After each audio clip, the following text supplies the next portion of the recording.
Is all well with you? There's one that they are supposed to. Clerk will call the roll. County Judge. Here. Roy Charles Brooks, Commissioner Precinct 1. Present. Andy H. Wynn, Commissioner Precinct 2. Here. Gary Fickus, Commissioner Precinct 3. Here. J.D. Johnson, Commissioner Precinct 4. Here. Constitutes a quorum. Thank you. Our invocation this morning will be delivered by Pastor Chase Jones from the church on Rush Creek in Arlington. After the invocation, please remain standing for our pledges. Pastor, thank you for coming out today. Let's pray. Heavenly Father, we come before you this morning with an attitude of thanksgiving. We thank you for today. We know that every day is a gift from you. Help us never to take for granted the fact that we even woke up this morning, Lord.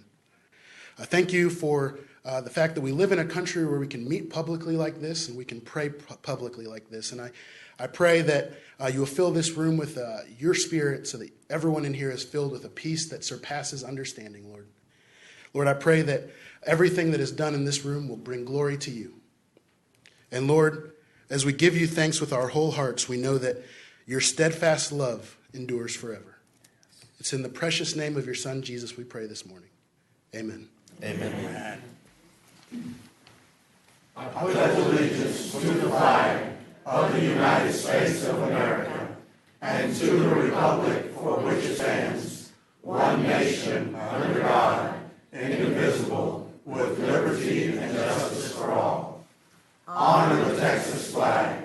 I pledge allegiance to thee, Texas, one state, under God, one and indivisible. Thank you.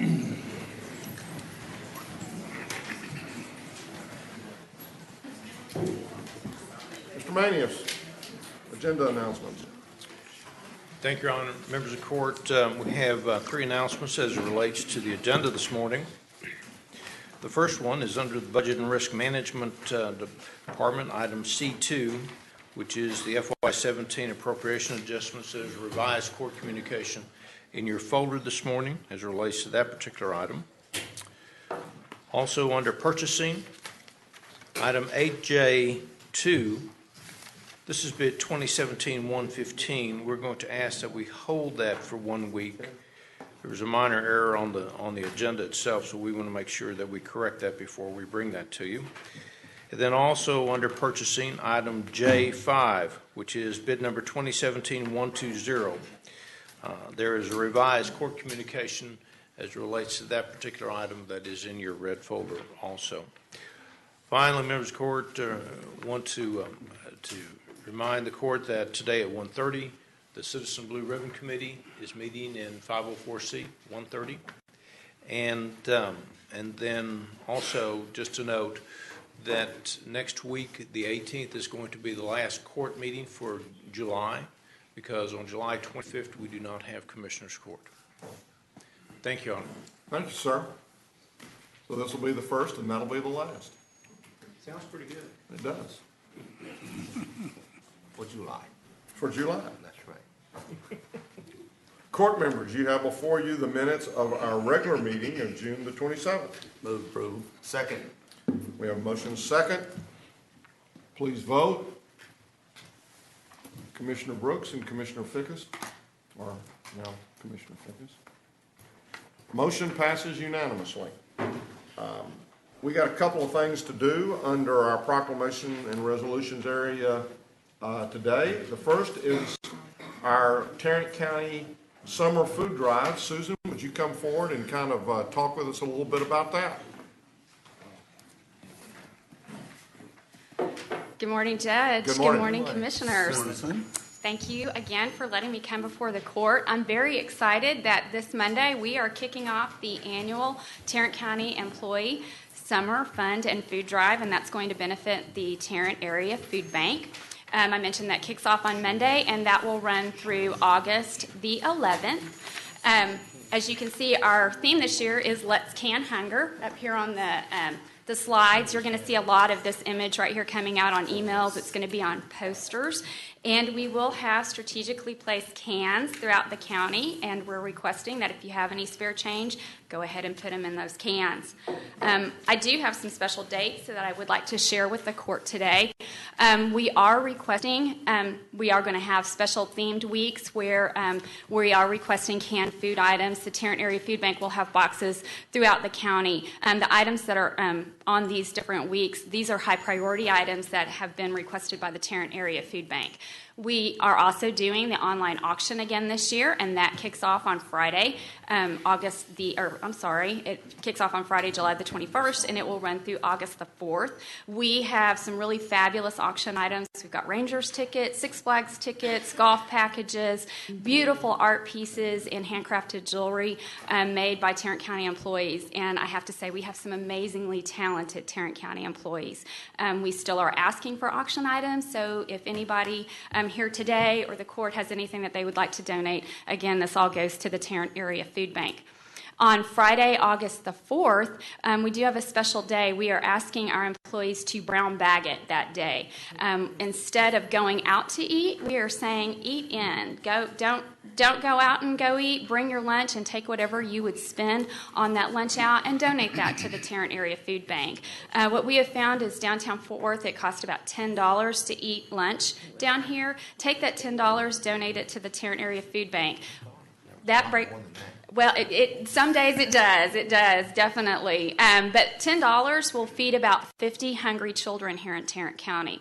One of the reasons that we're doing it on August the 4th is it's the same week as our Kids Lunch Week. And we do want to raise awareness because 40% of the clientele that utilize the food bank are Tarrant County children. And they're really at risk during the summer because they don't have access to the their school year, that free and reduced lunch program. So we want to help the food bank supplement what they're doing for families who are struggling here in Tarrant County. So those are some of the special dates that we have. I know several of our departments are also doing some special events, and as those come up, we'll definitely let our Tarrant County employees know about that. But finally, I have something special for you today. Since being here for 7 months, I have come to realize that this is an extremely competitive court. And I think that's fabulous because I'm a competitive person. And as I mentioned, our food drive theme is Let's Can Hunger. So I have a special can for each of you, and it has your name on the bottom of it. And I'm issuing a challenge. I know you guys like to eat lunch too.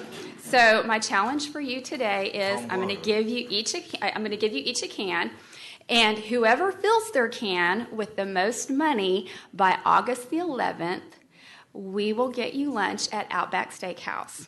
So, pretty sweet deal. Does that work? I'm okay with issuing the challenge today. That's all right. We are getting that anyway from Tom. Oh, you are? Oh, awesome.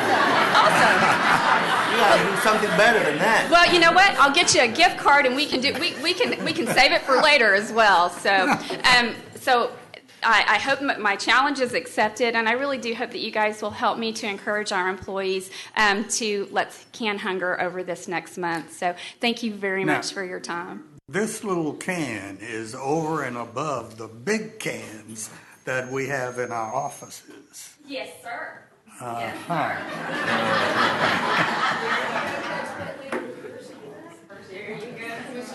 want to make sure mine Thank you says Judge so Whitley much. on there and that I'm not getting confused with JD. There you go. You know, it's, Susan, I appreciate your words. I remember when I first came to the county. Thank you. The food drive was done at Christmas time or around that area, and we would have all the big can displays, and you know, the sheriff's department would come in with their tons of food from that perspective. And so, you know, one of the things that I have asked from time to time, because I'm forgetful and I forget these things, is why did we move it? Because I missed walking out and seeing the auditor's big display out there and whatever they made that particular year. But what it really comes down to is during the summer, we do have a lot of kids who depend upon the schools the rest of the year to get their meals. And so the food bank really asked us to do that. So, you know, as we move into that this year, let's think about it. and let's see if we can't really, push forward. I was talking with one of the people who we're recognizing this month, and he works with the garden in the food bank, and they donate all that food to the food bank. And so there's different things that we do, but I think this is especially a hard time for the food bank. And so anything we can do to help out, I know that the folks in this room and the folks in the county will come through and will be successful. And so let's really give this a great push this year and see what we can raise. And I do just have one quick item to remind everybody of. If you do choose to write a check to the food bank, please make it out to the Tarrant Area Food Bank. Okay. So, thank you. Thank you. I will take a motion to receive and file that presentation. So moved. Second. We have a motion, a second. Please vote. Motion passes unanimously.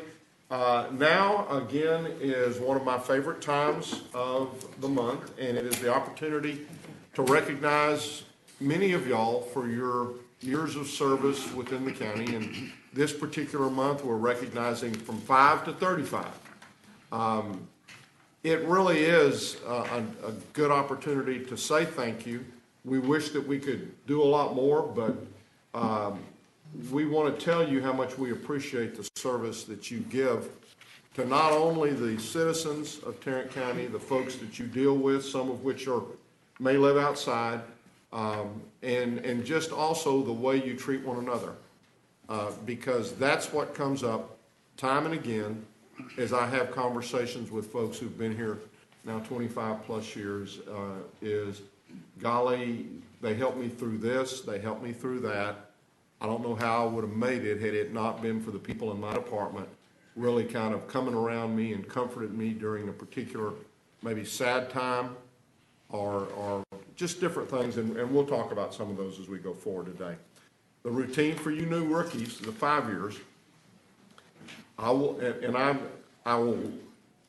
read your name or what sounds like your name. And everybody will laugh like that when I say a couple of them. But stand up and then remain standing for that particular group of people.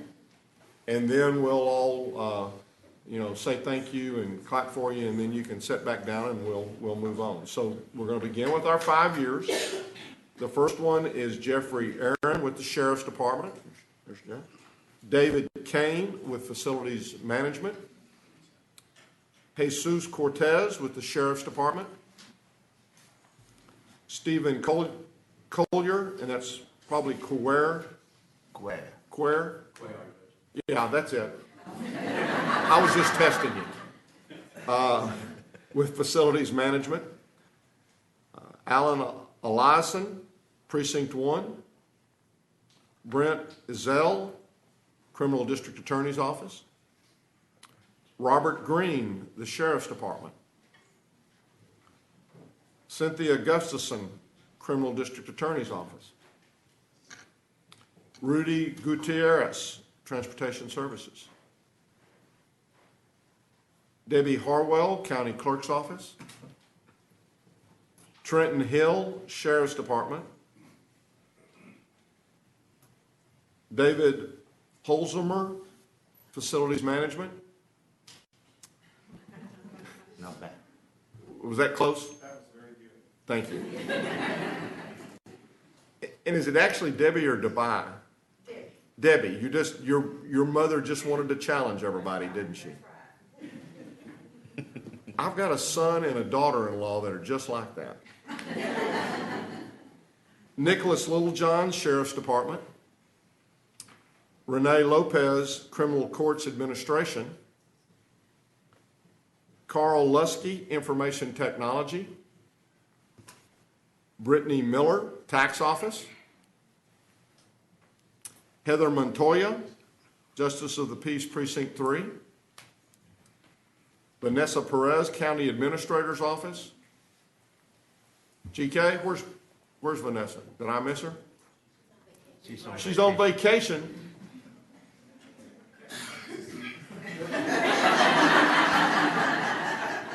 Well, I was going to get after you for not letting her come up here, but since you weren't in the room, your office answered where she was and mentioned that she was on vacation. She's working downstairs. Yeah, no, she's not. Terry Ramirez, you can go back now. You'll be all right. We'll call you in a minute. County Clerk's Office, and Christopher Roberts, Facility Management. Let's give these folks a break.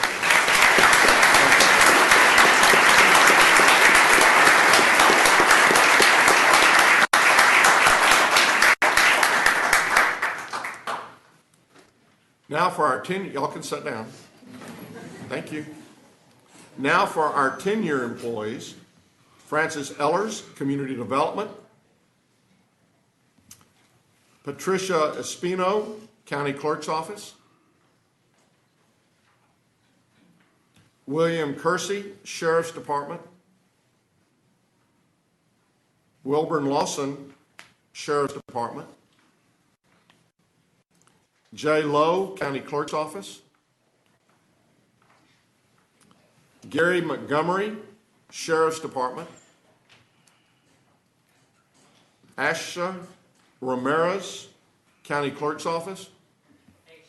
Yeah, well, I knew I had a 50% chance on that one. And for me, it was really a lot lower percent chance of getting it right. Okay, Ange.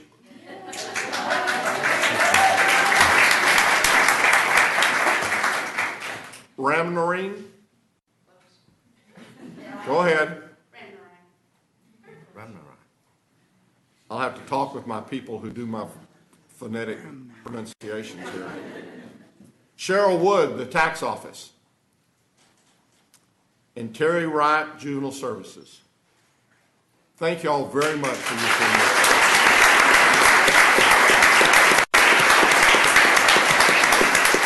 Judge, could I ask Gary Montgomery to stand? Gary was a high school classmate of mine, and we played in the band together. And he played the sweetest trumpet you ever heard in your life. Gary, it's good to see you. Commissioner, why does he look so much younger? Life is like that. Now for our 15-year employees. Sharon Bird, District Clerk's Office. Sharon. Ashley Eubanks, Domestic Relations Office. Ashley.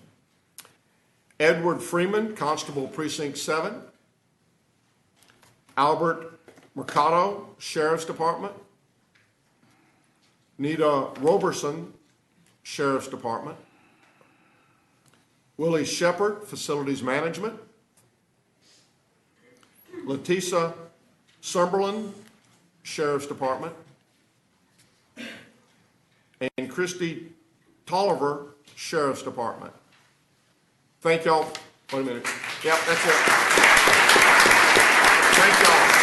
Thank you very much. Now for our 20-year employees, Teresa Austin, Criminal District Attorney's Office. Ronald Bosbashell, Information Tech. Okay. How do you say it? Bosbashell. I just know these folks up here just love this. Daryl Caston, Sheriff's Department. Yvette Castillo, Juvenile Services. Marilyn Lee, Sheriff's Department.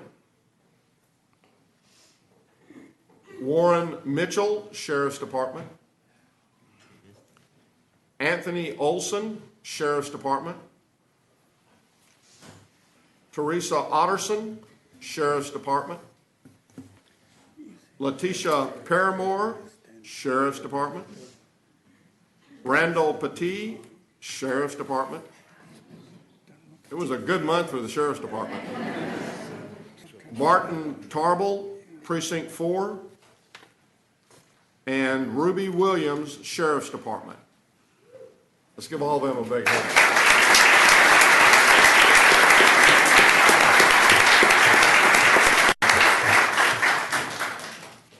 Now for our 25 plus, I call and have a conversation with them. Some of them I call the weekend before, some of them I call a couple of hours before. But we usually get through with it, and sometimes somebody will show up that I didn't get a hold of, and I'll sometimes bring them to the mic, but sometimes they don't want to do that, and I'm careful about that most of the time. Our first 25-year employee this month is Kelly Crawwell with Constable Precinct 2. Kelly started out with the Sheriff's Department, but was only there for a few months when Bell Helicopter called him back. And then he got laid off from there, and when he came back, it was right around the time that we had the issue with George Lott, and so everything was kind of up in the air, and Judge Wilson, Sharon, was looking for a bailiff. And so he went to work for Judge Wilson and worked with her for about 15 years as her personal bailiff, and then went to Constable Precinct 2 and has been there ever since. He said, as a memorable moment, kind of what all happened was that as George Lott ended up going through the process, Judge Wilson was the one that heard that case. And so he was there also as the whole trial went through. He said he came here from industry, obviously. He had been with Bell. And he just felt like law enforcement was the place for him. He said, to be honest with you, my dad was in law enforcement, was a Dallas policeman. So, I just felt like, okay, this was where I was really supposed to be. And I'll just say, and I think many of you will look back and think about this as parents, we sometimes wonder if our children ever notice or ever have a clue as to what's going on around them as they're growing up. And I think they really do. And I think this is, you're an example of that, but then our kids, and you'll look at your kids and think the same thing. And, they make a tremendous impression, and it's just good to see that. And I know that as a parent, we always look at that and think, okay, maybe something worked after all. The one thing he said he liked, when I asked about what he liked most, he said, the one thing that Judge Wilson stressed was that we were here to serve the citizens, and that we were to do everything we could to make them proud of the service that we did. He said, I have really liked the people that I've had a chance to meet and work with over the years. He said he never really thought he'd be here this long. The time has really flown by. And I think, is your wife here with you? No. Didn't know. She has been 28 years with Tarrant County, and she's in Constable Precinct 1's office. So once again, it is a family. And Kelly, we appreciate very, very much the 25 years of service you've given us.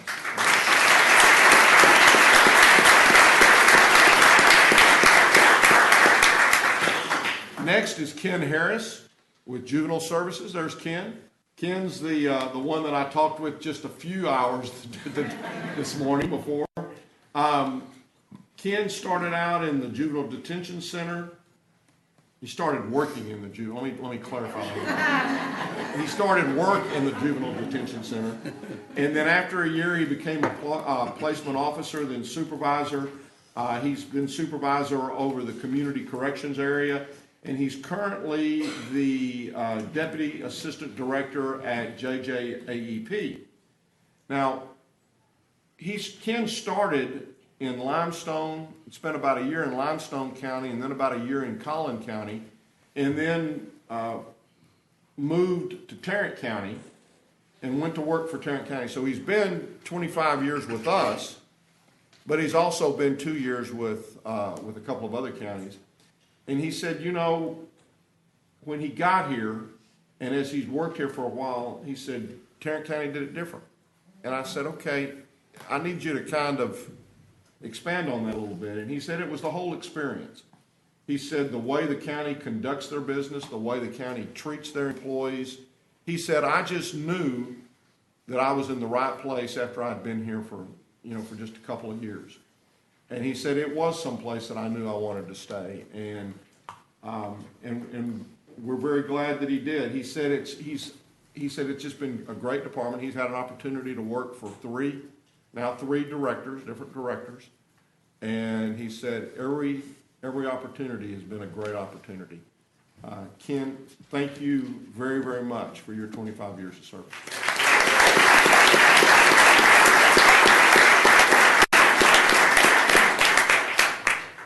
Next is Martha Kibler. She is, I understand, out on vacation and celebrating her 25 years of service. So if you see Martha, be sure and congratulate her on her service with Tarrant County.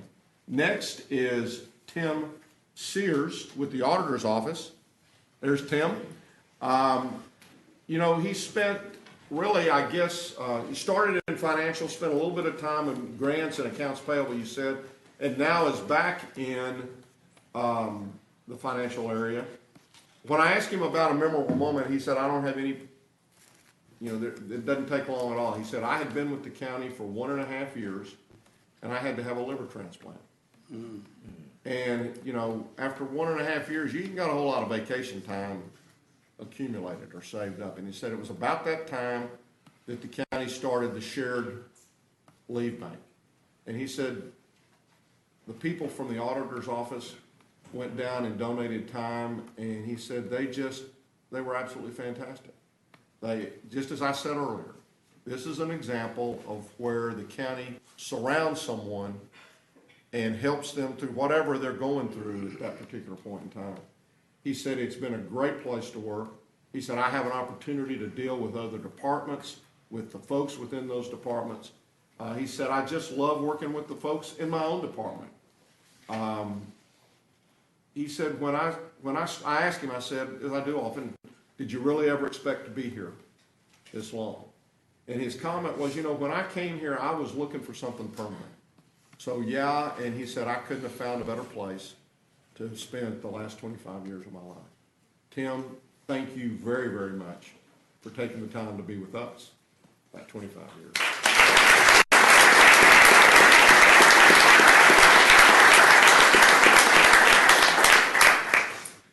Next is Mary Cobar with Cscd.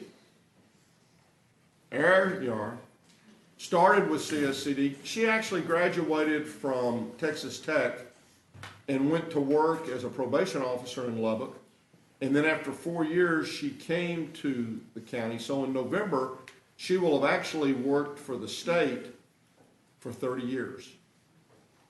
She is a probation officer. And in fact, when I called and talked with her, she was out doing a random home visit on a sex offender. She works exclusively in that particular area. And, I asked her what her memorable moment was, and she said, it's seeing people succeed. And she said, I like to see people be successful in their probation. And she said, I've seen a lot of folks go through 10, it's 10 years probation in many instances. And she said, I've seen many people successfully complete that. She said, I like working where I can really stress with the family how important the family team is and that it's not just the individual. She said, you find a lot of folks who fail who don't want to succeed. And in those instances, when they fail, they more times than not end up back in prison. But she said, like I heard someone whisper or mention over here, how do you do that? How do you work with those people day in and day out? And she says, well, I'm trying to help. I'm trying to find those successes. But she said the other thing I did to kind of relieve the stress is I started running marathons. And she says, I've run 34 marathons. And she said, I haven't run them recently.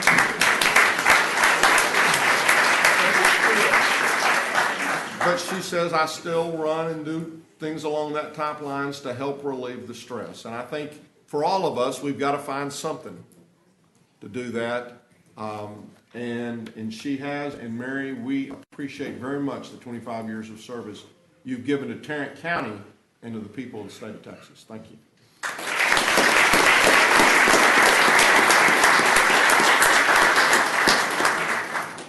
Next is Donnie Denton with the Sheriff's Warrants Area Captain.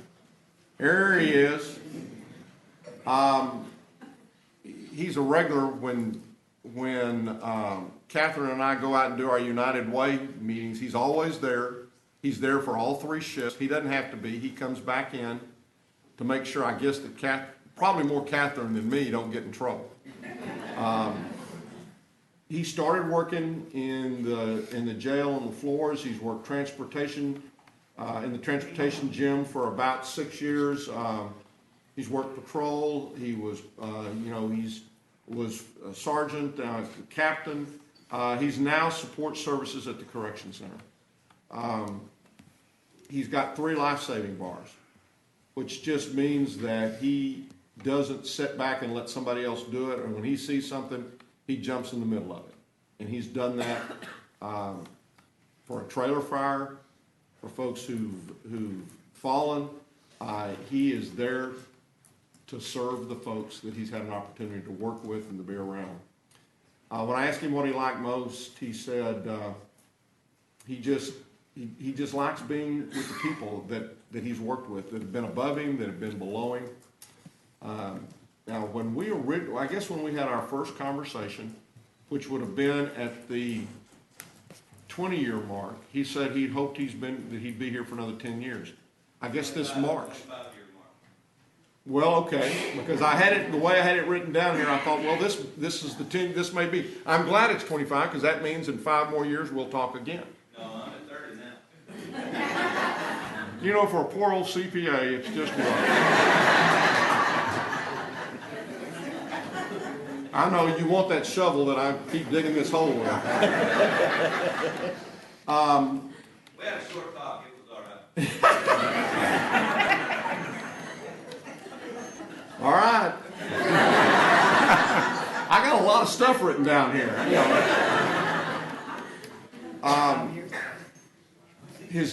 When we talked 5 years ago,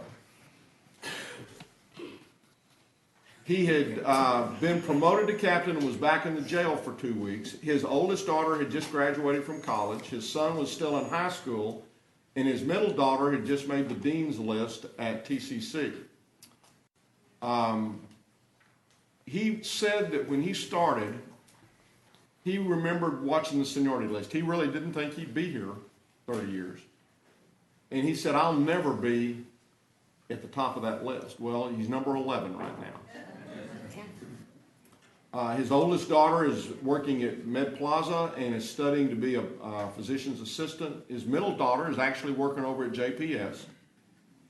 And his son is working out in Weatherford.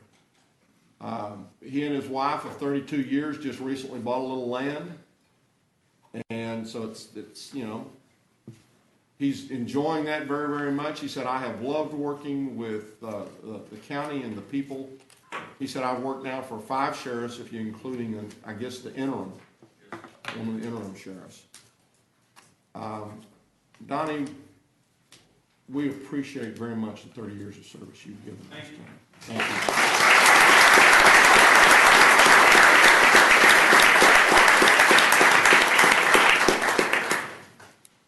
Next is Raul Pena, Sheriff's Office, 30 years. Started in Valverde County before coming to Tarrant County. Started in the Belknap Jail. He went to the direct supervision school, I guess, down in San Antonio, and that was something. Then you came back and you had also spent some time at Cold Springs. You've worked at Green Bay. You'd gone to the labor detail, and you're still working in the labor detail. When I asked him about memorable moments, he just said it was one of those days. It was when he worked in the booking department. He said there were several things. He said, you just are never surprised at what comes in that back door, and how it may come in that back door. He remembered a night when the generator went off. And it was in the middle of the summer, and the team had to go and basically clear each floor by floor to put them back in their cells. And he said that was the one night when I thought we might just have a riot here. When I asked him what he liked most, it was the opportunities that had been given, the doors that were opened, He said he really had a lot of great people that he's had a chance to work with. When we talked 5 years ago, he had I guess an 8-month-old, and maybe was just about to have a couple of more. Now he has 5 grandkids, 2 that are 7 months old, 2 that are 5 years old, and 1 that is 4 years old. He said, I really enjoy working with the new sheriff. This is the gentleman that I talked about earlier with the food bank that constantly looks for opportunities to start new things. He said, I saw, okay, we ought to put some fruit trees out there. And so we've got fruit trees. And I think you said you're hopeful that this will be the first year that they'll produce fruit. But they grow and donate over 3,500 pounds of food to our food bank every year.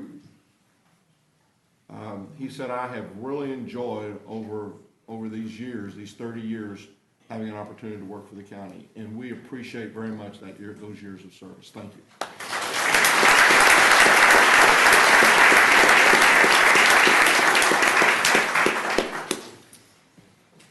Next is Ann Sawyer Caldwell, 35 years public health.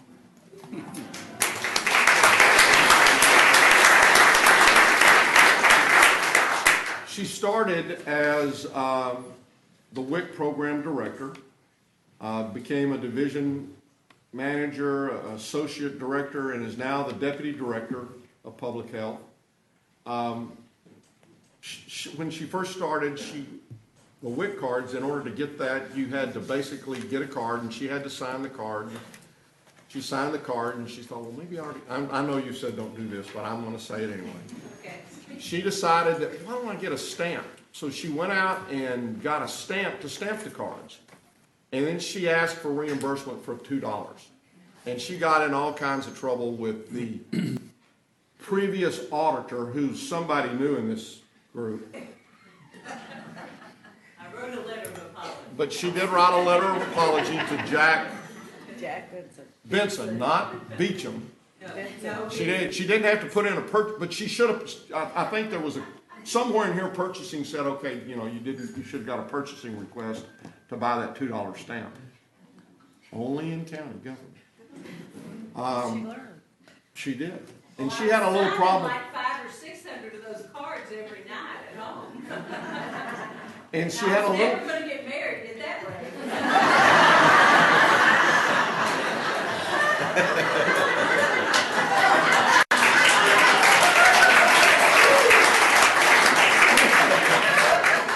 Oh my goodness. Well, she also had a little problem when she opened the clinic out in Richland Hills. She forgot to get the certificate of occupancy. And so the city came in and said, well, you got a little problem with your plumbing. And she thought, okay, well, we'll get that taken care of. But they took the toilet with them when they left. We only had one. So that kind of shut the office down until we could get that taken care of. She said, I have absolutely loved the support that the county gives to the various departments. She said, I've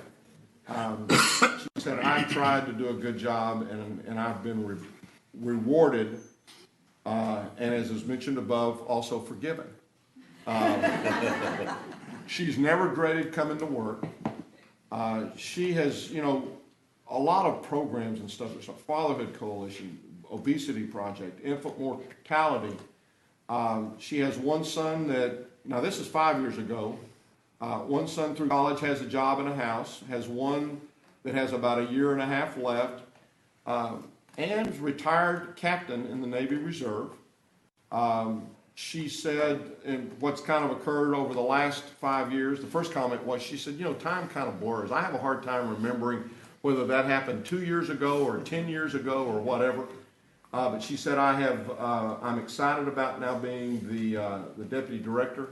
She says, I even like our director now. Where's Vinny? He's out of town. She said, what I do need to do is I've realized that I do need to take a little bit more vacation, and so she's trying to, I think, look at that over the time. But she says, the one thing I can say is for the full 35 years, every day I have enjoyed coming to work. And Ann, I've seen you at many meetings outside, community meetings, and you display that passion that I see so often with everybody in this room, and when you serve the public, regardless of how you serve them, Sheriff's Department, regardless of what position they're in, when you serve them, you always do it with respect. And I think I said this a couple of months ago.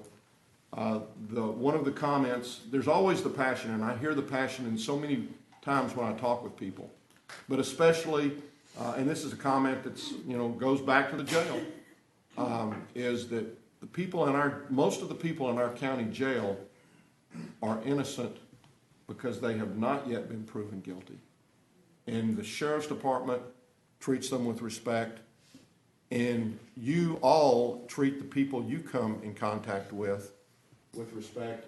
And I know in public health, there are times when that can be difficult.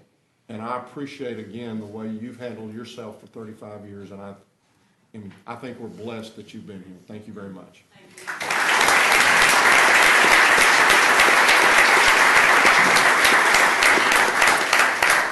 That is 780 years of service. We appreciate you very much. I think there may still be some cookies left. I noticed that Wilder has left, so he's probably back there munching on them. But we've got cookies and refreshments back in 504C. Thank you again for your 780 years of service.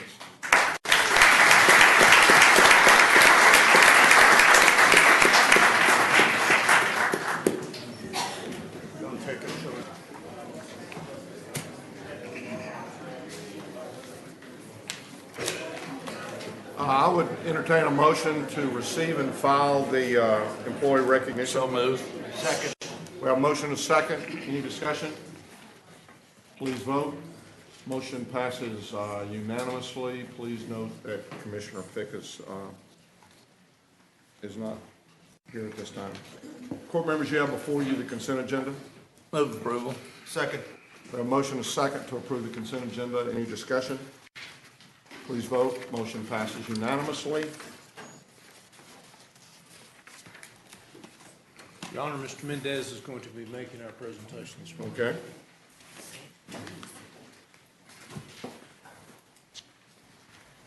Good morning. Good morning. We have before you a request to discontinue participation in the Lyrap program, and the reason for that is, well, a little background, the county's been participating in the Lyrap program since 2002. We have seen great benefits from this program, taking off the roads, emitting vehicles, and helping in the assistance of repair of emitting vehicles, helping us comply with the Clean Air Act.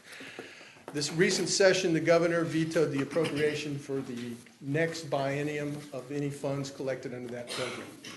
The program is funded with an additional $6 fee that's added to the emissions inspection, and we send that money to the state, and then it is sent back to the participating counties in the form of a grant. So he canceled the fee, right? He canceled the ability to expend any fee that's collected. He canceled the fee. He canceled the fee.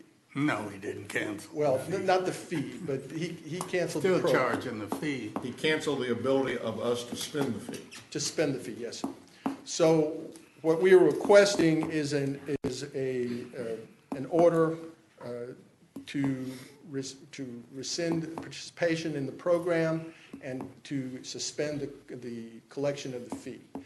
Now, that doesn't happen instantaneously with this court's order, because we are told by TCEQ that the Department of Motor Vehicles has to reprint all the forms that's involved in that collection. So there's going to be a lag time between this court's order and the suspension of the collection of anywhere from 3 to 6 months.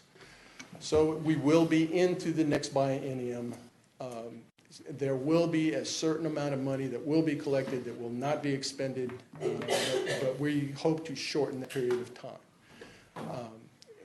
And what we have prepared for the judge's signature is a letter to that effect to suspend the collection of the fee and to make that notification dependent on the suspension date, which will take us into the next biennium, and it will allow us to expend any fees that are carried over from this current biennium. We're told by the COG that it will allow the program to still continue for maybe another 2 years because there's that much money still piled up in the program. So if in the next legislative session the governor changes his mind and will appropriate funds, we can then restart the program. Okay, I've got a couple of questions, and I'm gonna, first off, I am 100%, if they're not gonna let us spend the money that they pull from our taxpayers, then, for that work, then I don't think we ought to be charging the fee. I guess with regards to when we suspend it and what happens from that standpoint. One, I bet our vehicle collective person down there, the one with the bow tie, could instruct his people to stop collecting it immediately. And I guess the question would be asked is if we say this is no longer a fee we're going to collect in Tarrant County, much like the state requires Mr. Wright to do some refunding on 65 and over tax claims, which I know doesn't have anything to do with that. Maybe the state would have to refund the $6 themselves if we suspend it and it's no longer supposed to be collected. That will result in a refund that will be due to that taxpayer, and the state would have to write the $6 refund. Your Honor, can I say something, please? Sure. That fee is in the DMV system, and I don't think we can stop collecting it because it's part of what's required to register a vehicle right now. But I thought it was a part of that because we as a court approved that. That's correct, and there's nothing wrong. You can withdraw from the program, but DMV needs to change it in their system, which is what Mark was talking about. I can't just stop collecting the fee because it won't allow us, their computer system, their software would not allow us to proceed with the registration if that fee's not collected, because they're going to come in and take that money whether we collect it or not. So if we were to basically do away with the collection of the fee, then could the taxpayer not argue and say to the state, you owe us $6 because of the fact that the county no longer approves the collection of that the assessment of that $6 fee? Well, I think they could, but that's a legal question. And that would be between the taxpayer and the state at that point. We could certainly give them a name and address of who to send that to at every point in time. And the reason I mention the other thing is because right now, if someone turns 65, their taxes freeze for that particular year. But if they don't turn it until after he has mailed out the statement, they don't get the senior exemption, which creates an automatic refund that he has to do on his books. He has to collect it at the old amount, and then he has to refund the difference. It's creating a tremendous amount more work for his department. And so, if the state's going to do this, if we go ahead, I'd like for our legal folks to look at the possibility that if we suspend this fee today, that it then means that as a taxpayer, I can go to the state and say, I want a $6 refund. And the state have to be responsible for doing that. And I'll bet you there's some attorney out there who'll be more than glad to do a little class action for everybody that will want their $6 back. I don't know that the Council of Governments can answer any of those questions. We do have some representatives there from their office that over the administration of this program if you have any additional questions. Well, but I guess then, I mean, I saw the cog here, but again, what that goes back to is there's money down there.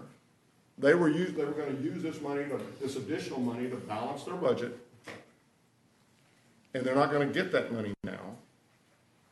And ultimately, if the governor decides that he'll let them spend that money which they've collected for a specific purpose and cannot be spent for any other purpose,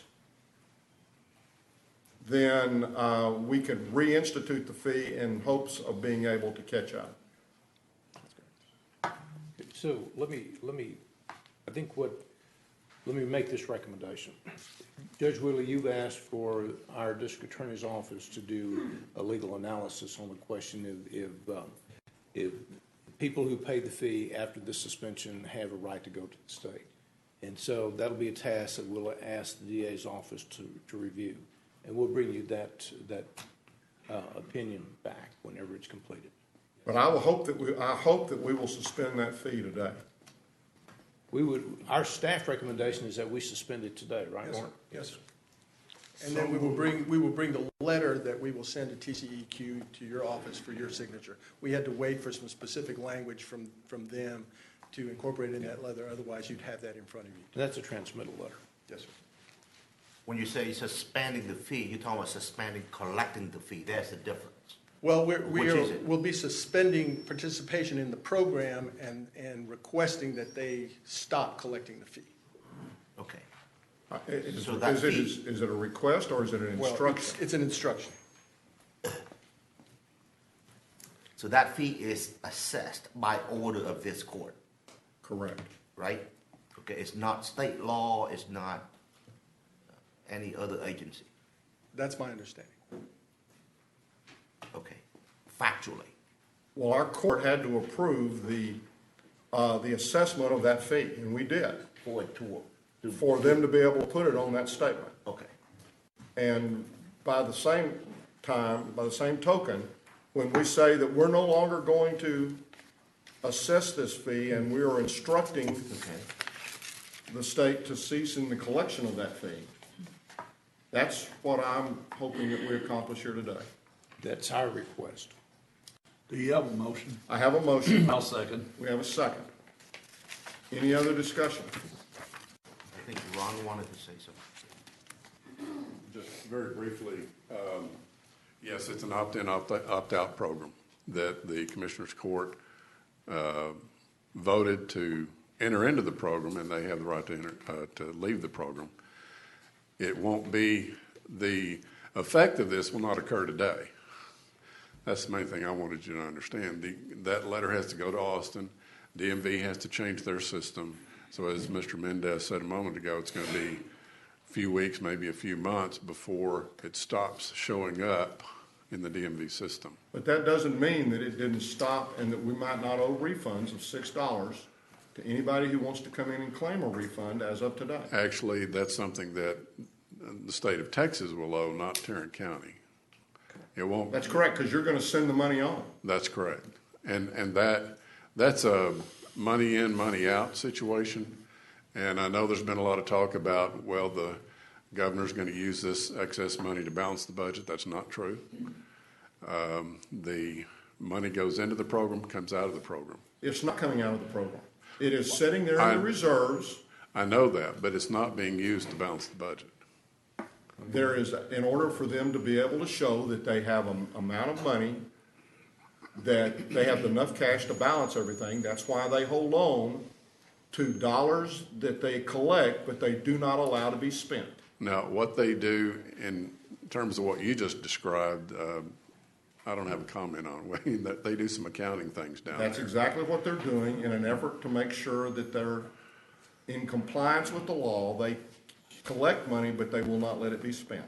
What I'm telling you is they're not counting on this money, this fee, to balance the state budget. They're counting on the dollars to balance a portion of what they're required by law to do. Regardless, the one question, and as soon as we can find out on the legal part of this deal, because at that point I would like encourage the tax office to give a statement to anybody who registers their vehicle. We can do that. that, that they are due or potentially due a $6 refund from the state. And here's the address that you call or write to get that, to get information on that. Any other discussion? Please vote. Motion passes unanimously. Ms. Tidwell.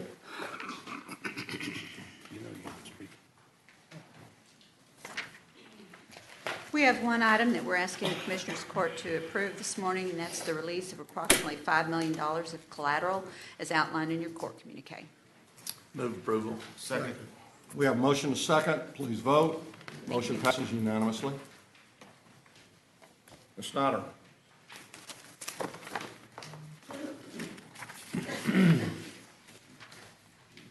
The Risk Management Board is recommending payment of two claims that are listed on your court communication to Tommy Waller and Farmers Insurance as a subrogation. Move for approval. Second. We have motion and second. Please vote. Motion passes unanimously. Move to receive and file personnel agenda. Second. We have motion and second to receive and file the personnel agenda. Any discussion? Please vote. Motion passes unanimously. Thank you and good morning. Good morning. We have 6 additional items for the court. Item 2, we're asking the court to approve a table of organization change for information technology. Just very briefly, what Mr. Iafor is requesting is the addition of a data center specialist. This individual will be responsible for the data center infrastructure administration as well as mainframe hosting services. He's requesting this effective September 1st. There will be no impact to the general fund in FY17 due to salary savings. Move approval. Second. We have a motion and a second. Any discussion? Please vote. Motion passes unanimously. The next 3 items are waivers. The first from the Criminal District Attorney's Office. Ms. Wilson is requesting a waiver of 344 vacation hours effective July 12th. We're estimating the impact to the general fund to be approximately $27,600, including fringe benefits.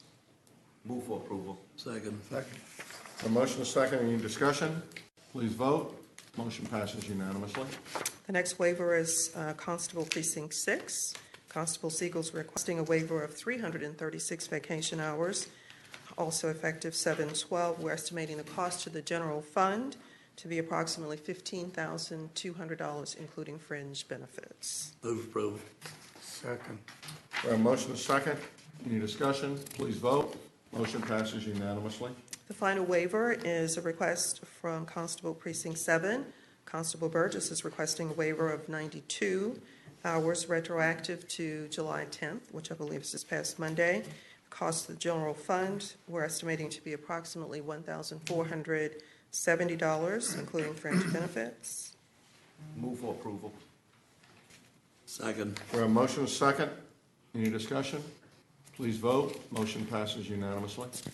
The next item, we're requesting the extension of project employment for a district clerk's office employee. Mr. Wilder is requesting an extension of a project employee through July of 2018. As described in your court communique, this individual is working on the destruction of paper records project and will continue to do so. There will be no impact to the general fund. Mr. Wilder will be using funds from his Records Technology Fund. Move approval. Second. We have a motion and a second. Any discussion? Please vote. Motion passes unanimously. And our final item for today, we're asking the court to approve a services agreement between Tarrant County and the Tarrant County Hospital District for prostate screening and testing. As described in your court communique, we'll be offering testing services at 7 different county locations. We're estimating the cost to Tarrant County to be approximately $3,385, and funds are available to provide these services. Thank you, Ms. Glenn. You're welcome, Commissioner Brooks. Second. We have a motion and a second. Any discussion? Please vote. Motion passes unanimously. Thank you very much. Thank you. Okay, I don't see Mr. Beecham, so, come on down. Good morning. Good morning. Melissa. We have 7 items for your approval this morning. The first is bid number 2017-112, the annual contract for roofing repair services. We ask for your approval for the primaries listed in your court communique per hourly rate and percentage markup on parts. Move approval. Second. We have a motion and a second. Any discussion? Please vote. We're going to Motion skip to, passes unanimously. skip to item 3. Bid number 2017-117, our annual contract for pre-sort mailing services for facilities management to Pitney Bowes Pre-Sort Services. I think, is this item number 2? No, 3. it's 3. Three. Move approval. Second. We have a motion and a second. Any discussion? Please vote. Motion passes unanimously. And our next item is item number 4, RFP number 2017-118 for truck-based larviciding activities for the Public Health Department. This is a new annual contract that we'll be using on an as-needed basis. Move for approval. Second. We have a motion and a second. Any discussion? Please vote. Motion passes unanimously. Item number 5 is bid number 2017-120, our annual contract for automotive and light truck OEM parts and services, to be awarded to all the vendors listed in your court communique at the per hourly rate and markup on parts. Move approval. Second. We have a motion and a second. Any discussion?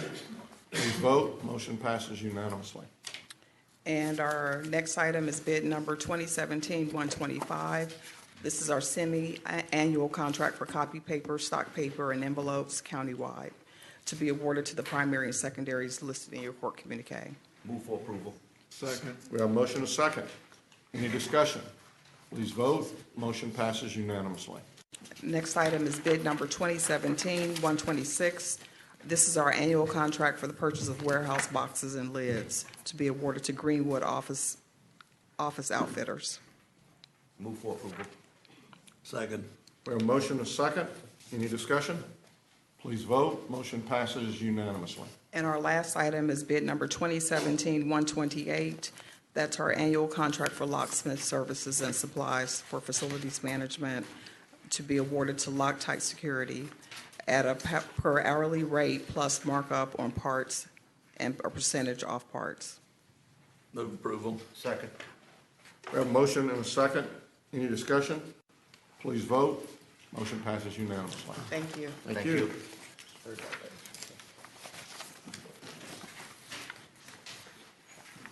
Mr. Riley. Good morning. Good morning, Bill. We've got 2 items for y'all this morning. The first one is we're requesting approval of an interlocal agreement with the City of Fort Worth related to the improvements to Trail Drive. The funds for this project will be made available from the 2006 Transportation Bond Program discretionary funds. Move approval. Spending mine and your money. I know that. Second. We have a motion and a second. Any discussion? Please vote. Motion passes unanimously. Second item is we're requesting approval of the interlocal agreement with the City of Fort Worth related to improvements to Everman Parkway. The funding for this project will be made available through Precinct 1 discretionary bond funds. Move approval. Second. We have a motion and a second. Any discussion? Please vote. Motion passes unanimously. Thank you. Commissioner Johnson. I move approval of item 8N1A and B. Second. We have a motion and a second. Any discussion? Please vote. Motion passes unanimously. It has been approved by the DA's office. Thank you. Too late. We already approved it. All right. Appointments. Commissioner Fickus. Yeah, I have a number of them for the Historical Commission. We have, you'll have a short resume on most of these. Frank Carroll, who's from Colleyville, K. Wayne Lee from Southlake, Debbie Meek from Grapevine, David Raff from Grapevine, and Randall Shiflett from North Richland Hills. Move approval. Second. We have a motion and a second. Any discussion? Please vote. Motion passes unanimously. I have an appointment for the CPS board. Cassandra J. Needham, replacing Linda Garcia. I'd move approval. Second. We have a motion and a second. Any discussion? Please vote. Motion passes unanimously. Any other appointments? And you have before you the claims, including the addendum. Move for approval. Second. We have a motion and a second to approve the claims, including the addendum. Please vote. Motion passes unanimously. Briefing items, Mr. Manius? Thank you, Your Honor. Members of the Court, we have two items to bring to you this morning. The first one concerns the compensation system survey update. Ms. Ramnarine is here to address the court at this time. Got it. Be careful. You could do all of them, and then you not only would you have to stay in here, but you'd have to read them. No, Judge, that everybody needs to hear you say those words. Good morning. Good morning. Good morning. So Paul Gogowski is here from Corn Ferry, formerly the Hay Group, to discuss the annual compensation update for this year. Just a couple of notes. You have the presentation in the court book along with the budget office's estimates of the cost of the proposals. We'll come back to you with final proposals and final budget numbers a little bit later, so I won't discuss those in any great detail unless you have questions. Just one other note, you have members of the Tarrant County Law Enforcement Association here today, so if you have any questions for them, they'll certainly be willing to answer those. We also have our next meeting with that group scheduled next week, so we should have more feedback at that time as well. Yeah. Welcome. You've got a name change here, haven't you? Or was that change that occurred last year? Well, let's think. That would have been last year officially, but maybe we finally got it on paper. Took us a little while. So thank you. We're here for, it's been, I was sitting in the hall when you guys were doing all the awards of service and thinking back, Judge Whitley, to where I think you were sitting right there 20 years ago. And I was sitting right there 20 years ago listening to what I was going to be doing in the future.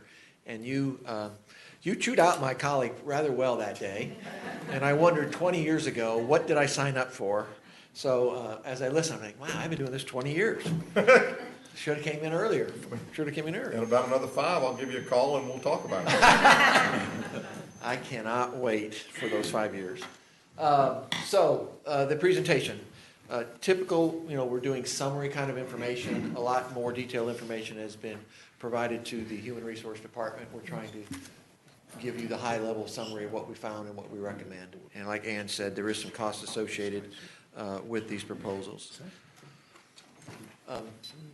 First page is, again, I'd say we're peeling or unpeeling the onion, depending on how you want to look at it.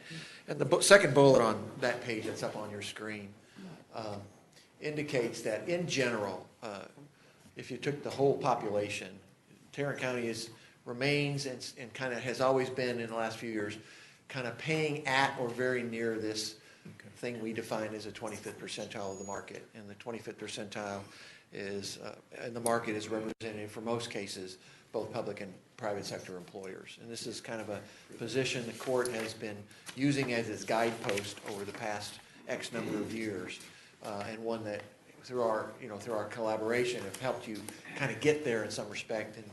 And depending on what group you look at, because we listed some groups up here, you could make from a statistical perspective, some have gained a better position to the market, and some may have lost their position to the market. For the most part, those are very minute, plus or minus 1%. So while we say it in words here, it's almost maintaining what you've been doing with most cases, with maybe the exception of the exempt IT group a little bit, which we'll probably want to talk about when we get there. So this chart, hard to read for the audience. I understand this is available online if they want to get it, but it may be easy to read on your screen in front of you. It's pretty hard to read on our screen in front of us. I got brand new glasses, so I can read it well. So we underline some words in these charts. So first thing, down the left-hand column, obviously, are these different groups of employees that we categorize and you build salary structures around. And these are the simple definitions of what those groups are. Blue column called policy group. Just a quick reminder of who the comparator group is at a very broad basis. So most of this data is coming out of either national or local databases, public-private sector, with the exception of the law enforcement survey, which is a survey we do every year with approximately 14 entities, both cities and counties, to determine what they pay like positions. So we can do the analysis from that perspective. So if you look in the middle box under the 2017 market analysis, there's just a place where I've underlined some one word, relative to the 25th percentile. So meaning this year is that particular group in aggregate at, below, above that guidepost of the 25th percentile of the market. So you'll notice that the first group, as an example, is this year 1% below the 25th percentile. Last year they were about 0.7% above, if you just actually did the crunching of the numbers. While on paper it says you've lost ground, this analysis is somewhat like the polls you hear on, so-and-so is going to be elected and there's a margin of error plus or minus X percent. We also have that somewhat in the compensation analysis. So unless we see big swings one way or another, we kind of say you're maintaining your position to the market. And if you're not, if you are, we say what kind of recommendations might be needed to kind of the same time next year have a similar picture. So when we make our recommendations by group, it's all in the eyes of where are they relative to something we're targeting, and for that particular group, what might the court want to consider in terms of changes to maintain or improve that position. And just quickly to note, I just made an example of the exempt. The management group basically has stayed the same year over year. The non-exempt group was 1% ahead of the market last year. They were about 1.9% ahead of the market this year. The non-exempt IT group was 5.5% ahead of P25 last year. Now they're 5.6. Notice the trend of just subtle differences. The law enforcement group was 3.2% ahead of the 25th percentile. This year they're 4.2% ahead. So, you're seeing these changes being kind of subtle year to year to year. The next page states very broadly, again, some recommendations to move the structure. So this is, and the following pages are going to be each structure we're recommending certain kinds of increases to the minimum, midpoint, maximum, if you will. Those may be the same percentage for each policy group grade, or they may be different, depending on the result of the market analysis. And I look at structure changes when we make recommendations to, we think you could or should change your structure by X percent. I call this the attraction side of the program. So most programs are built around, we'd like to be able to have a comp program that attracts and retains employees. So the structure move is trying to keep your structures in pace with the market. So when you make an offer to somebody, it's at least in line with what it might take to get that employee to come to you, attract. And the PFP is more about, well, what kind of increases on average should we be granting employees to help retain them? So we're paying them X today. How much should we pay them tomorrow? So I would say the structures attract, and the budget or merit budget is kind of retain, just in a visual. These next pages, again, are kind of repeat themselves, only the thing that changes is which group of employees are we addressing. So on this particular page, we're looking at the exempt structure and the recommended increases to midpoint for each grade, which would then correlate to increases in minimums and maximums and max-in hires. So here's the exempt and the management, which is pretty much the same across the board. Here is the non-exempt in both IT groups. What you'll see here is relative to all the other groups, by the way. The exempt IT group jumps out a little bit as the numbers appear very different in that last column on recommended increases. We certainly got something a little bit unexpected, and it's not just happened in the Tarrant County analysis.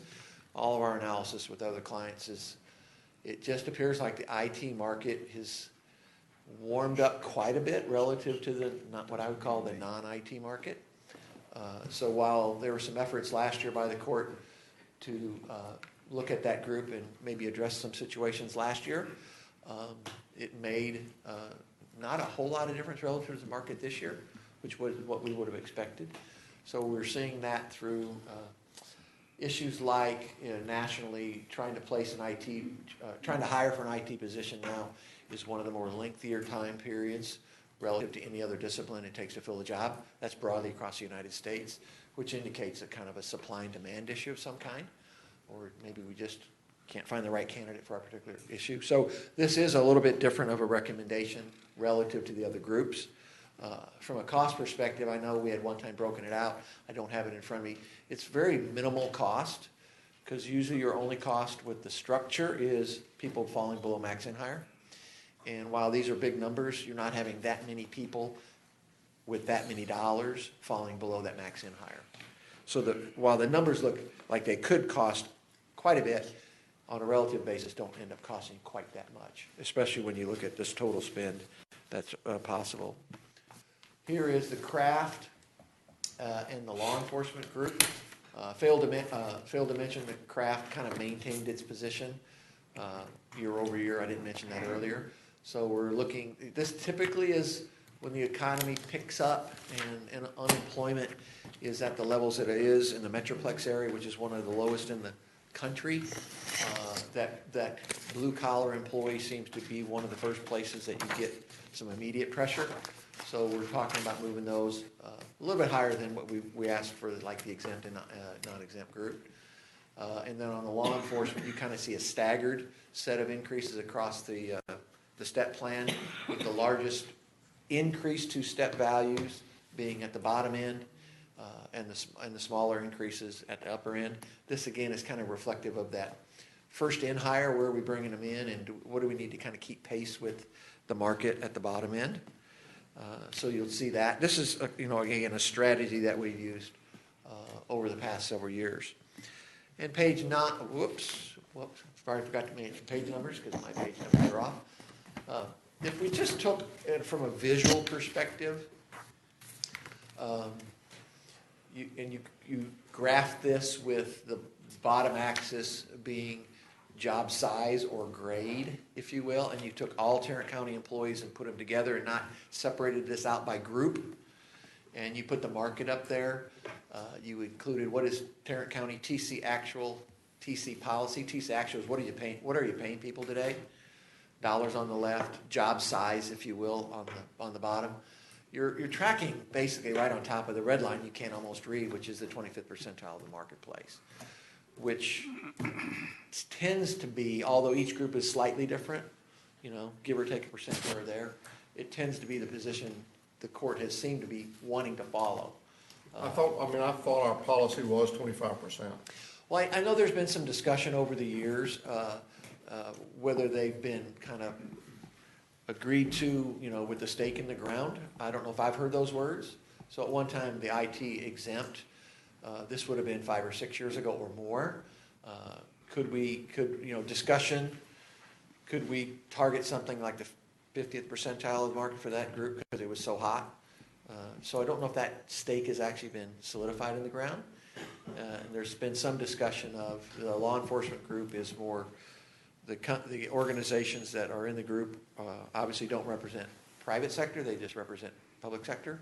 Well, it may not be a stake in the ground, but everywhere you've referenced this, you've referenced P25. Because generally that is the generally agreed upon position. So then why does the green line policy appear to be below P25? Because your midpoints are slightly below. Where you set your structures are just slightly below. So we're, again, recommending that go up a little bit. So you are managing to that, I think, very effectively. And you'd see that some of the things that we put in place or asked that you consider to put in place, I think have effectively gotten you there. Law enforcement for years, especially the recent years, is, I kept saying, hey guys, it's, I think 3-4 years ago we put in a new structure or helped you put in a brand new structure. And I said, it will over time catch you up. First year we did that, it didn't prove us right, but it seems to be move your structure, get those people that in step, we increased the number of steps, so people were also getting the value of the step difference and the next movement on an anniversary date, which can generate, 2.5%, 3.5%, 4% type increases.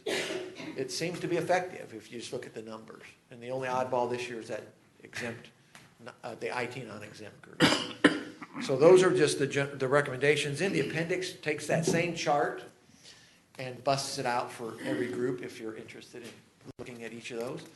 We put it in the appendix because over the past couple of years, we tended to not want to focus on that, just kind of keep it a high-level discussion. So that is kind of my presentation. Certainly questions, comments of the court. Thank you. Thank you.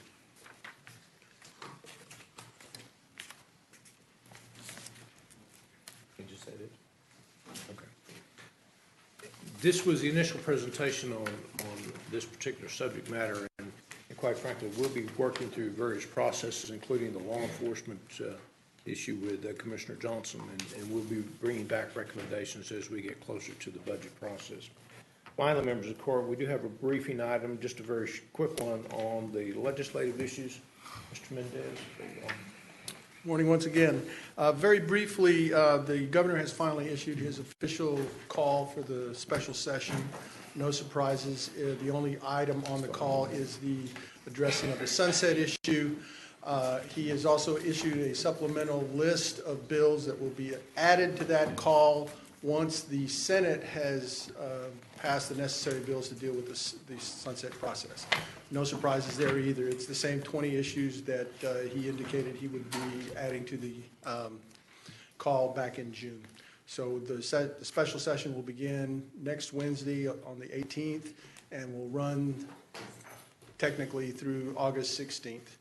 And we'll see what gets accomplished. I'm happy to answer any questions. Would it be possible for us to file the homestead exemption bill that would fit into the property tax relief? I actually talked with Representative Krause about that, and he was going to go back and check and see about that possibility. He was going to, I think, first have a discussion with the rep that submitted the bill this time. He wasn't aware of the fact that the bill had been actually submitted this time. Or at least it hasn't yet. It hasn't yet. There have been...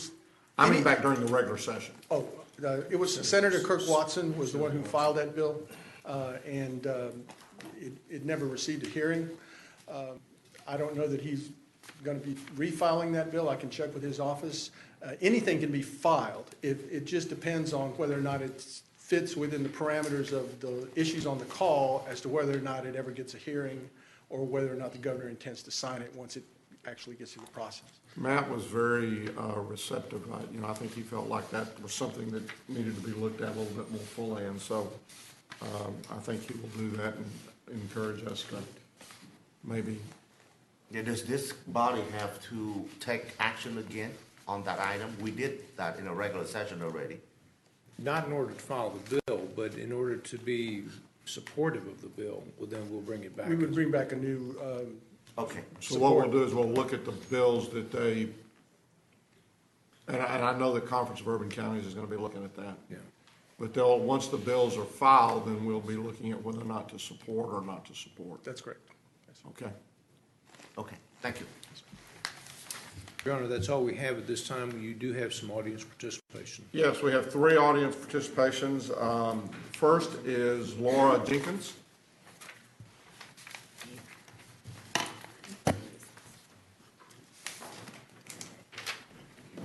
I know you know the routine, but please state your name and your address for the record. My name is Laura Adams Jenkins. Address is 8101 Canyon Oak Drive. And I want to comply with the 3 minutes that I have here. So someone could give me a 2.5 notice if I'm going over time, okay? Anyway, in January 2014, I began walking in my son's shoes.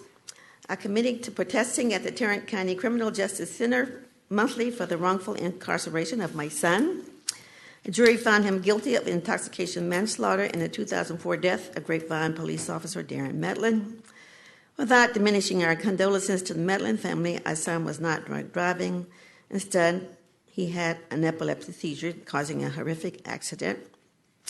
After years of seeking assistance from the FBI, I had a conversation with an agent in late March of this year. About a week and a half after that conversation, my son received a letter from Sharon Wilson, Criminal District Attorney, Tarrant County, someone from her conviction unit litigation, person was a litigation specialist. And based on that correspondence, he received another letter from her unit on April 28th, 2017. It says, please accept this letter as confirmation that the Tarrant County Criminal District Attorney's Office Conviction Integrity Unit has received your waiver and consent for review of the above listed case on April 18, 2017. You can expect a preliminary intake to be completed within 90 to 180 days. Another outstanding event happened. May 12th, the parole board granted my son a parole. He had been turned down for the previous 5 years. Granted him parole, and he was paroled on July 5th. He came home last Wednesday. Such a joyous day, but bittersweet as well. But I wanted to also tell you, my daughter did an online video when he was streaming live video when he was coming out, and we got some wonderful responses. But I got some responses I want to share with you. It's from Jumping for Joy, Gina Bowler Metlin. My husband Darren has live death. He is not innocent. It matters my husband is in his coffin. What up? 4 question marks. He's a convicted felon for life. And I bring that to your attention. 2.5 minutes, Mr. Jenkins, I'm sorry. Okay, 2.5, I got 30 seconds. Bring that to your attention because I ask you guys to own helping that family be well. And I bring that to your attention because I want my son to stay well. This is a journey that's tough, but we're going to make it. And we will be back because the 90 to 180 days, the 90th day is next Wednesday. Thank you. Thank you, Mr. Jenkins. Thank you. Next is Aaron Harris.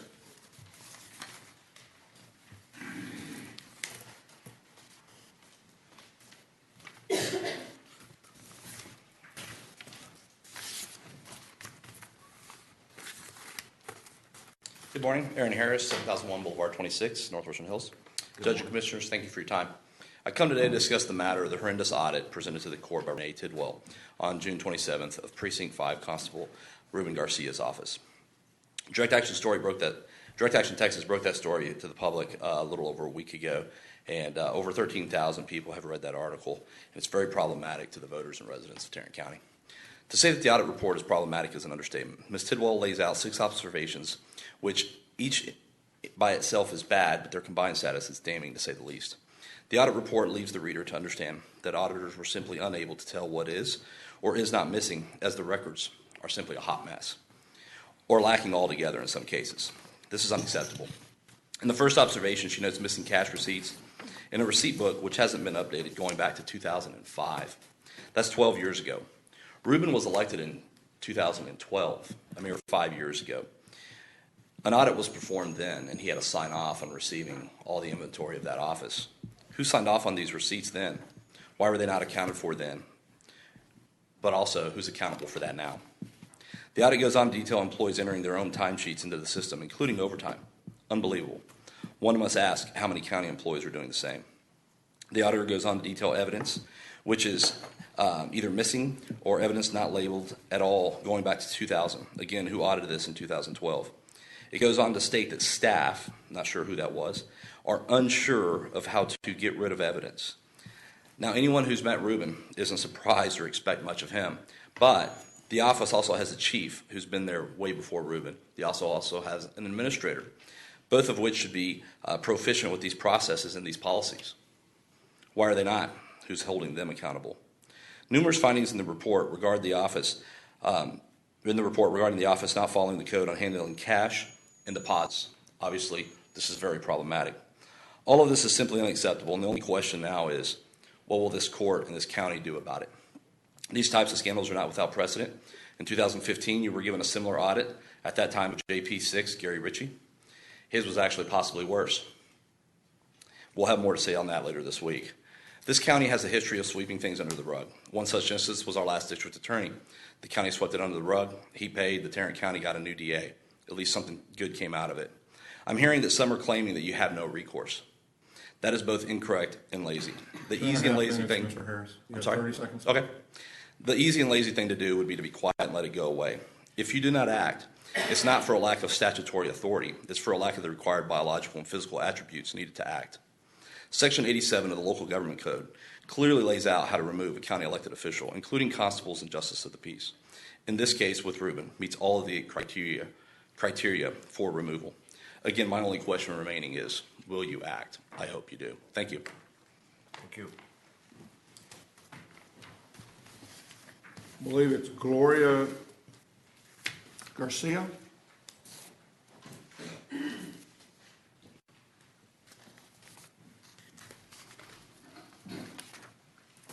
Good morning. My name is Gloria Garcia. I live in 76106 in a low-income area in Diamond Hill, which I'm very proud of. But unfortunately, I'm here today because I have found myself as being a longtime community liaison and advocate for families in my area and for empowerment of these families. I have come into a situation that pretty much is in support of what Aaron just said. The first point I'm going to bring up is I had to process an eviction for a property I have, and I completely didn't know the process, so I depended on the constable's office to guide me and to direct me. And I got to the point of right of rescission, which I would have to go back and look through my paperwork to even know how I got there.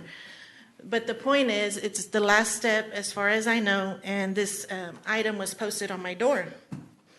And I paid for the constable's office to process this item, and this document was supposed to be taken off my door. When the tenant left the windows open. And there was 2 storms in between the time of the right of rescission was posted on the door and the time that expired. I contacted the constable's office because the time had expired and the document was still on the door.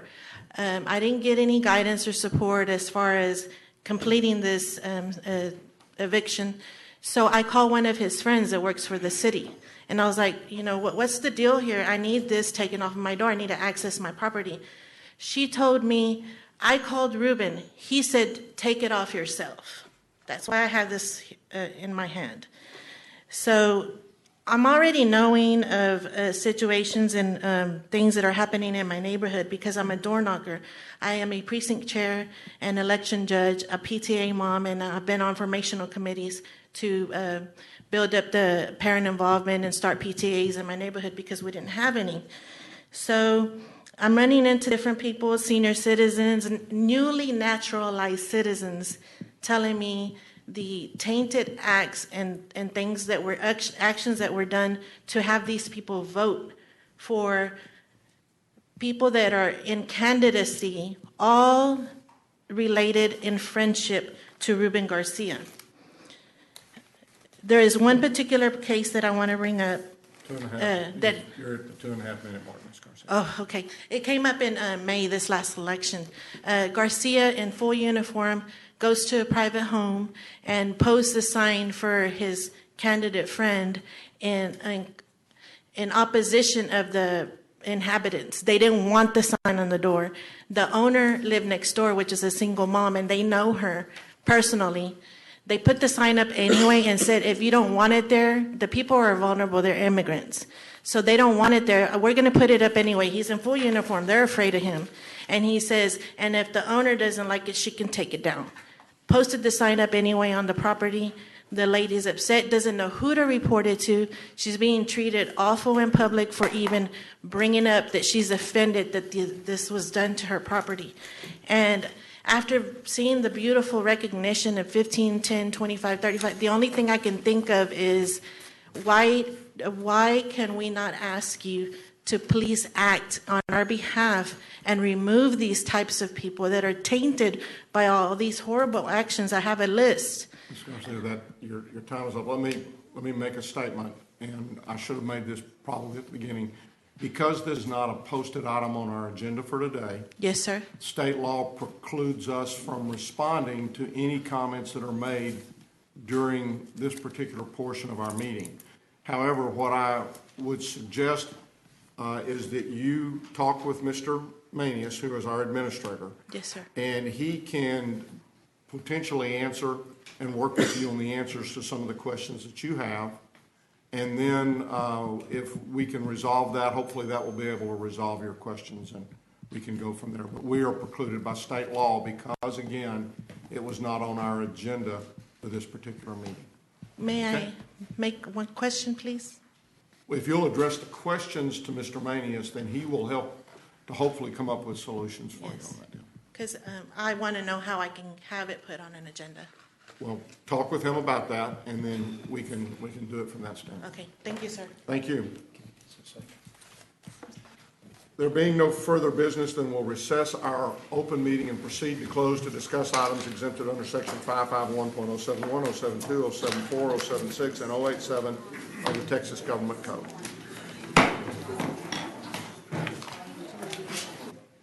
I know you want to be like me, but that's not going to happen. Could we assign him a seat back there in the back somewhere? It's actually in the corner back there. That's his corner? Yeah. Okay. Having returned from our closed session and there being no business to conduct at this time, we are adjourned. Where's Fickens?